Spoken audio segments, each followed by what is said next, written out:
depends on what happens now. If we are exposed, it will mean critical delays, and he will not stomach delays. There was a dark obviousness to the implications of Stalin's impatience. Ivanov, the Assistant Deputy Director of the MGB, the Ministry of State Security, leaned back in his chair, looking at his comrades as if challenging them for their potential failures.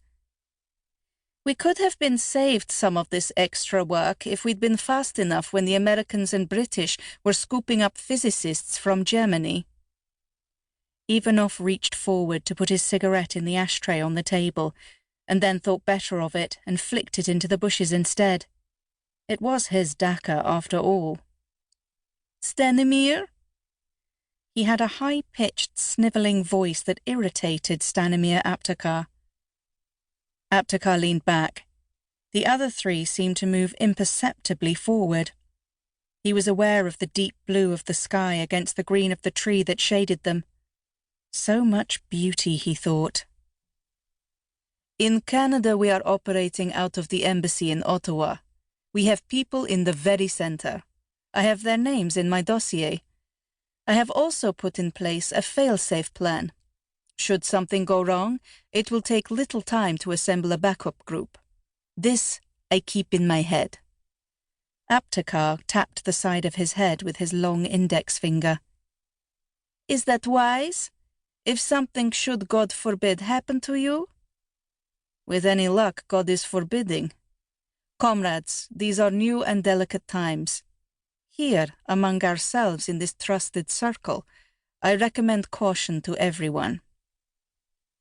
He thought with a deep well of sadness of Stepan, a hero of the war, picked up one afternoon from his apartment where he celebrated the birthday of his wife with his daughter and her 2 small children. No one had seen him again, not until the state presented a red box with the hero's award from the people to his grieving widow. She had shown it to him, wordlessly, her expression devoid forevermore of the humour and intelligence that had once animated it. What had his brother done? Whom had he offended? There would never be an answer. Aptekar had gazed at the silver medal, a momentary fantasy that his brother and all his life had been physically compressed into this metal disc, the image of Stalin stamped forever on his remains. He looked at the smiling faces of his comrades. Masha Ivanova came out of the house with sushki and tea. No circle could be trusted. Certainly not this one.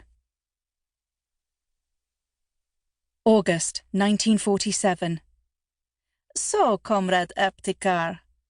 Ivanov, now Deputy Director, interrupted his walk back and forth across the room, his brown boots gleaming in the sunlight that poured in the east window of the Kremlin office Aptekar had been called to. Tea? Thank you. Such sinister courtesy, Stanimir Aptekar thought. Congratulations, Deputy Director Comrade Ivanov, on your promotion. That meeting in Ivanov's sunny garden 2 years before seemed a lifetime ago. A samovar stood on a long table pushed against the wall.